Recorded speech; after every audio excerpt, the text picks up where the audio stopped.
ألا تعلم أن الله لم ينادي رسوله صلى الله عليه وسلم باسمه المجرد،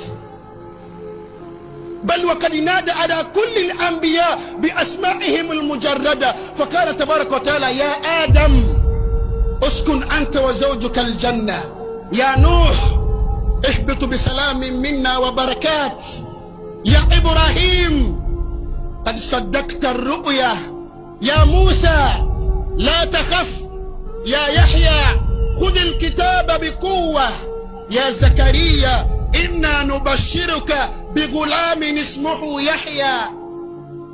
فلما أراد أن ينادى على الحبيب مصطفى صلى الله عليه وسلم قال تبارك وتعالى: يا أيها النبي ربك ينادي تبارك وتعالى بمحبة رسول الله، عند الله لم ينادي رسوله باسمه محمد. والله في كل القرآن من الفاتحة إلى الناس: يا أيها النبي اتق الله ولا تطع الكافرين والمنافقين، يا أيها المزمل قم الليل إلا قليلا، يا أيها المدثر قم فأنذر. سبحان الله. وما نادى رسول الله صلى الله عليه وسلم باسم محمد إلا بقرينة الرسالة والنبوة،